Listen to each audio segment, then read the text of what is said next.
comparison time now. So this will just show the difference between the stock kit and the upgraded one. So the one thing I did notice is that they sent me a 10mm heat shield instead of a 5mm. So I'm actually going to have to reuse the old one. So I've already cleaned it up. Over here I cleaned up the CHR, or the bearing housing I guess I should say, because that's all it is right now. I cleaned it out with brake clean. I used carb cleaner on it, scrubbed it up with a wire brush, and then flushed the whole thing out with WD-40, so she's good to go. So let's just do a little comparison. All the original stock stuff is going to be on the top and the upgraded parts on the bottom. So of course not with the heat shields. Okay, so over here we have the thrust collar. You can see how much larger that one is, and it sticks up a little bit higher. I don't know if you can tell or not, but that's made from forged metal. Next to that we have the shaft nut, the top one being stock brass, the bottom being forged as well. Over here we have the spacer.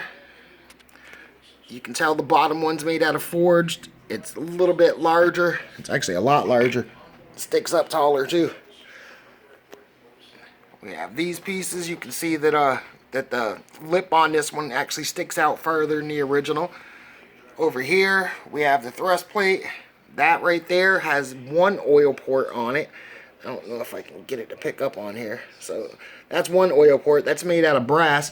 This one's made from forged billet brass, and that one has two oil ports on it. Next to that we have the journal bearings. That's just the regular brass ones. Those are the upgraded billet brass. You can see they're a little bit thicker than the original. Over here we have a thrust assembly. This one right here is actually a lot thicker than that one is. A lot heavier too. These are the rings, the O-rings that were in it, or seals, whatever you want to call them. Those are the stock ones. Those are the upgraded heat treated ones. They're a little bit thicker. This is one of the better parts of it. This is one of the stock piston rings right here, or oil rings, whatever you want to call it. These right here are step gap piston rings, so they're offset to help prevent oil migration. I can't get the camera to pick it up. There we go. So as you can see, and where were we? Okay, so over here, this is where the magic happens. So right here we have the stock 14T compressor wheel. You see how the blades stop probably about a 1/4 inch from the top? On the billet compressor wheel, the blades run all the way to the top. So that right there gives it an extended nose, or extended tip, whatever you want to call it. So it gives it a 55mm exducer compared to the 52mm exducer on the cast wheel. So it actually has the same size exducer as a 15T does. This is where the real power happens at though. That's the stock 12-blade turbine. That's the upgraded Iconel forged 9-blade turbine high flow. So because the blades are bigger and the channels are bigger, it makes a lot more torque and a lot more power at the higher RPMs.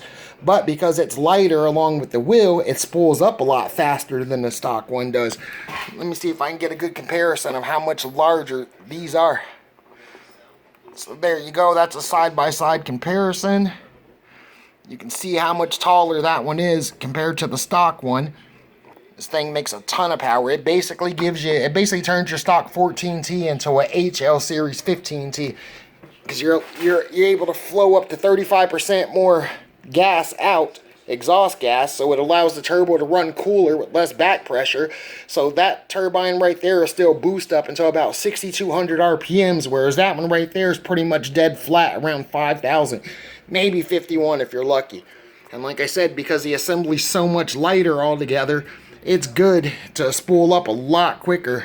But the regular MHI turbos, they're well made. They're good for at least 150,000 miles before they start getting any shaft play in them. So with this one having all upgraded forged materials, you'll get 200,000 miles out of this one easily. So on top of that, these are only rated, the stock one's only rated, the max PSI on these 14Ts is 22 PSI, I believe it is, 21 or 22.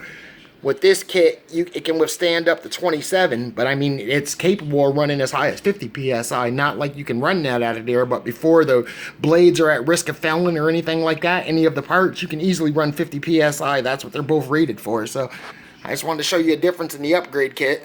So let me go ahead and get cleaned up, and then I'll go ahead and slap it back together.